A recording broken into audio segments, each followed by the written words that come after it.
This is a little bit of an agenda for the next few minutes here. Different topics we're going to go through here. For a little background, let me mention a few things. There are an ever-growing array of auditors out there, and I saw a report published by the GAO, the Government Accounting Audit Office, really taking CMS to task, saying, look folks, you guys have so many different kinds of audit contractors out there now. They all do things a different way. They ask for things a different way. They have different standards. You know, CMS can't even keep track of all these people and what they're doing, and they're so inconsistent in the way they handle things that it's just becoming a problem. You know, it's becoming a 20-headed monster out there with auditing. And the Government Accounting Office said, look, you need to get a little uniformity going here, and that was their recommendation to CMS. Whether it happens or not, we'll see. But of course, we have the MACs, Medicare Administrative Contractors, what I grew up just calling the carriers. Okay, they do their audits, of course. They do them in a certain way. We have this new creature that's emerged over the last few years. They used to be called PSCs, or Program Safeguard Contractors. The new name is Zone Program Integrity Contractors, or ZPICs. And I tell you, if you feel a disturbance in the force, it's from these guys. They are the dark side of auditing, the ZPICs. There are 7 of them in the United States. They cover different areas of the country. These are the Safeguard Services and the Advanced Meds of the world. And these are nasty folks to deal with. And I spend a good part of my life fighting these nice folks.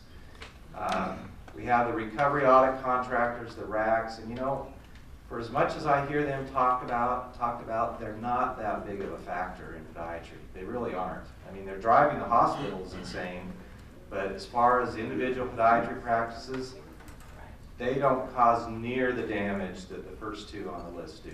Not even close. You know, they're usually small amounts. We'll talk about that in a moment. We have these CERT contractors. Again, I haven't seen a huge impact from them. They do their own little targeted computer type audits. These 4 contractors that I mentioned on the list there, they all do their reviews in different ways, different time frames, and the confusion that the GAO pointed out is a result of that. The RACs do 5 times as many audits as the other 5 contractors combined, but the audits are very small in amount, typically. The serious audits with the big dollars are the ZPIC audits. The case I just mentioned where we reduced it from 215 to less than 1,000, that was a ZPIC audit. These CERT audits are done on a random basis. Interesting statistic, in 2012 there were 1 billion claims processed by Medicare in the United States. Of those, how many were audited? 1.4 million. That's less than 1%, I think, if my math was right here. So does that mean everyone should breathe easy? Hey, less than 1% of the claims audited. Woohoo! Okay? Unfortunately, no, because again, we're in a target group, right? So it may be 1% for the orthopedist down the street, but for the podiatrist, it's going to be a much higher percentage, unfortunately. So clearly, the system operates just like internal revenue, okay? It's really on the honor system. Just you pay your taxes on the honor system, you submit your Medicare claims on the honor system, and it's a relatively small percent that gets audited. But when it happens, we want to be ready and we want to have been doing things correctly. Here's just the 4 contractors. It shows you the percentage of the total audits, of all the audits done, how many are done by each group. You know, the Medicare carriers, 6%. That number used to be much, much higher. It used to be more like 80 or 90%. But they really outsource most of the auditing function away from the carriers. The ZPICs, again, a relatively small percentage, 8%, but these are the biggies. These are the ones that scare everyone. The CERT audits, 3%, the RAC audits, 83%. And again, you would think looking at those numbers, oh, okay, it's the RAC audits we need to be concerned about out there. But it's really not. It's really the first two. Okay, so the RAC audits, just about them, you know, they are data driven. They are looking at certain edits, certain flags they put in the system. They have what they call the automated reviews, where they're actually auditing you without looking at medical records. And sometimes that's appropriate, but in many instances we found out that is not, and we challenge them with the medical record and they immediately back down. The more complex reviews, they do request medical records for those types of RAC audits. As we've said, smaller dollar amounts at issue. These are rarely over $1,000. These are just sort of like the little gnat bites, okay? They just sort of annoy you to death rather than really having a huge financial impact. There were some reforms implemented a year ago where they were limiting the number of chart requests and the frequency. That's given some relief. In the most recent year that I found statistics on anyway, they had looked at about 2.6 million claims in that 2-year period. They said about half of them were wrong. They recovered $900 million for the government. And here's the interesting thing. Providers appealed only 6%, but they won 44% of the time. Okay? What's the message there? Message is we're not appealing enough. Okay? And my stubborn nature is such that I would almost say, as a matter of principle, I'm going to appeal these. Okay? Because many of them are wrong. Okay? And my own percentage when I handle appeals over the years has been more in the 70 to 80% range that we've been successful there. So, you know, if I see a doctor whose documentation is just flat wrong, we're going to tell them that, and we're not going to appeal that. But if we have a legitimate basis to appeal, we are going to do that. All right. This was an interesting thing. The OIG, who's supposed to be the watchdog for CMS, reported no one is really checking on the accuracy of the RAC audits. Wow. Knocked me over with a feather on that one. Okay. And the RACs, of course, they get their little contingent fee, right, on their recovery. There was a court stay imposed on some of the RAC audits. I don't know the exact status of that right now, but there's been a lot of heat there, and the reason is the hospital lobby is so powerful, and they are the ones truly upset with the RAC audits, because millions of dollars going out the door on those. Okay, the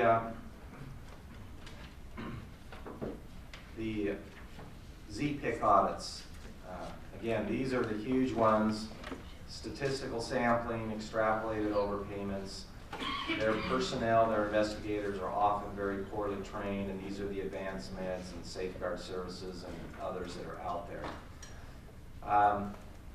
Very abusive tactics we've seen in California. We saw them barge into an office. No search warrant, nothing. Started yelling at the staff, started walking down the halls without permission, opening doors, looking into rooms with patients in them, opening closets. Craziest thing I've ever seen. Intimidating the staff. You know, these people really often work on intimidation. I've now seen my first $1 million podiatry overpayment imposed. Had not seen that in 15 years. Solo practitioner, $1 million.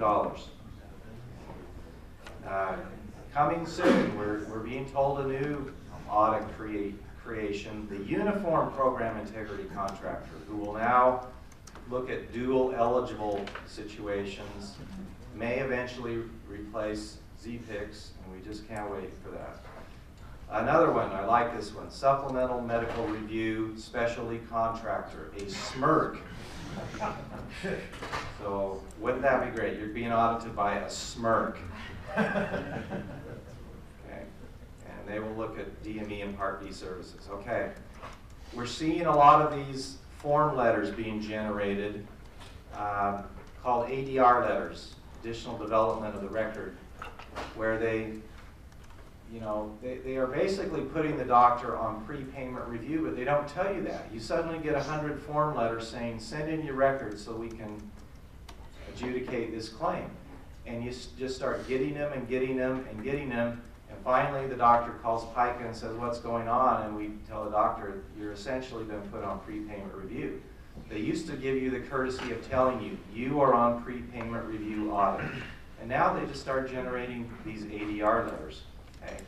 So important to get on top of that very quickly, find out what is the problem, what are we doing wrong, what do we need to do to get off of this, because we all know what happens to the cash flow and everything else when that is going on. These are horrible situations. Suspension and revocation. They've now given CMS authority to suspend someone's billing privileges on mere credible evidence of fraud. And if you can tell me what that means, I'd love to know, because it is like a blank check to someone to take away someone's billing privileges. These no one at home audits, where if they come to your office, the DME people will go to the office. If you're not there when they come and you don't have your business hours posted on your door, or you're not there when you have your business hours listed, they will revoke your number. Okay, and it's very difficult. Billing for services to dead people. You think that was automatic fraud, right? Well, no. We're finding out that there's clerical errors that cause that to happen. We're defending several doctors right now who, because of clerical or computer issues, did bill a service to a John Smith who was dead, but an actual service was rendered to a John Smith who was alive. And we point that out to the investigators, and oftentimes they don't care. Okay. So there's very limited appeal rights, and these are devastating things. When you lose your Medicare number, that puts you on the database. And all your insurances and your hospitals and everyone else comes to you and says, you lost your Medicare privileges, we're not sure we want to deal with you either. It's a catastrophic thing to happen, and yet the limited appeal rights are just a huge due process problem.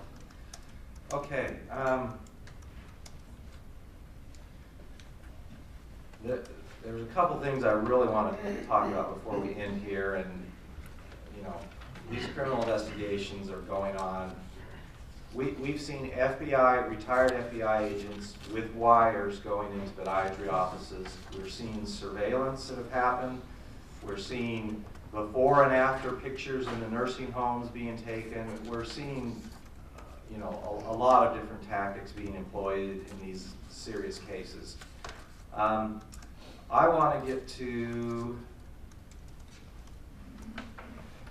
this one's an important one. Auditors, investigators do not understand podiatry or podiatry coding. They just don't. Doctors without good counsel are sitting ducks. Please call PICA or your insurance company. I hear doctors every day say, I didn't know I had coverage for that. You do. Not for criminal things, but for all the other things, yes. My finding and my conclusion is very few podiatrists guilty of fraud, very many podiatrists guilty of sloppiness, poor record keeping, lack of information. Okay. You would think everyone would be leaving Medicare in droves. Data shows that's not happening.